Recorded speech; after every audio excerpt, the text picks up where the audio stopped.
என் உயிரிலும் மேலான ஜோதிட ஆன்மீக பெருமக்கள் அனைவருக்கும் ராமநாதபுரத்திலிருந்து டாக்டர் ஆர் தனசேகரனின் அன்பான வணக்கங்கள். உலகெங்கும் இருந்து இந்த வெளியீடு ஜோதிடம் யூடியூப்பை பார்த்து கொண்டிருக்கக்கூடிய என் இனிய தமிழ் நெஞ்சங்களே, உங்கள் அனைவருடைய இல்லங்களிலும் மகிழ்ச்சியும் சந்தோஷமும் பெருகட்டும், அன்பும் ஆனந்தமும் நிலைத்திருக்கட்டும். இந்த அற்புதமான தருணத்தில் உங்களோடு பயணிப்பதில் பெரும் மகிழ்ச்சி அடைகின்றேன். பொதுவாக இன்றைக்கி நம்முடைய ஜோதிட கேள்வி பதில் அப்படிங்கிறதான். உங்களுக்கு யாராருக்கு ஜோதிட சம்மந்தப்பட்ட கேள்விகள் கேட்கணும் அப்படின்னு விரும்புகிறீங்களோ, நீங்கள்லாம் கண்டிப்பாக இன்றைக்கி உங்களுடைய ஜோதிடத்தினுடைய கேள்விகளை கேட்கலாம். ஜாதகம் பார்க்கணுன்னு நினைக்கிறவங்க, ஜாதகம் பார்க்கணுன்னு விரும்பக்கூடியவங்க 95 97 35 41 37ங்கிற வாட்ஸ்அப் நம்பரில் உங்களுடைய ஜாதகத்தை அனுப்பி பார்த்துக்கலாம்.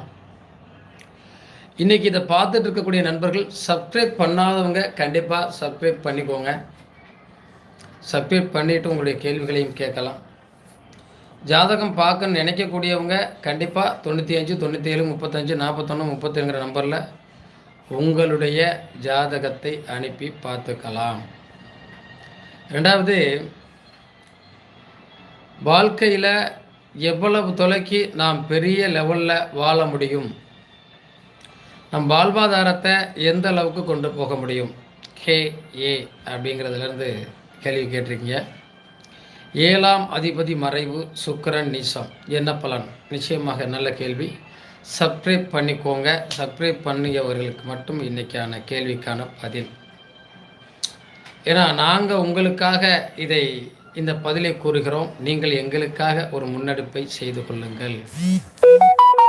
நிச்சயமாக இதில் 7ஆம் இடத்து அதிபதி மறைவு, சுக்கிரன் நீசம், திருமண வாழ்க்கை சிறப்பில்லை என்பதுதான் அதனுடைய நிலைப்பாடு. திருமண வாழ்க்கை சிறப்பில்லாத போது நாம் எதை செய்தாலும் புண்ணியம் இல்லை. திருமண வாழ்க்கை சிறப்பில்லாத போது திருமணம் என்பது நிலையாக இருக்காது. திருமண வாழ்க்கையில் மகிழ்ச்சி இருக்காது. திருமணத்தில் நிலையான சூழ்நிலைகள் இருக்காது. அப்போது இதற்கான மாறுபாட்டுக்கான காரணம் நம் ஜாதகத்தில் இருக்கா அப்படிங்கிறத நம்ம ஜாதகத்தை நல்லா ஆய்வு பண்ணி பார்த்துக்கணும்.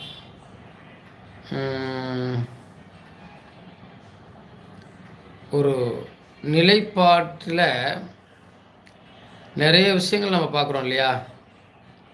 வாழ்த்துக்கள், வாழ்க வளமுடன்.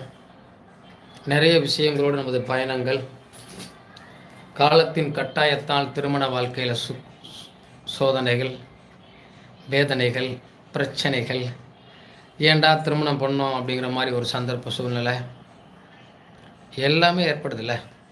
இதற்கு எல்லாமே காரணமாக என்ன இருக்கும் அப்படின்னா, திருமண வாழ்க்கையில் நமக்கான காலகட்டம் சிறப்பாக இல்லாமல் போகிறதுக்கான காரணம் என்ன அப்படின்னாலும் நம்மளுடைய திருமண வாழ்க்கை சரியாக இல்லை அப்படிங்கிறது தானே.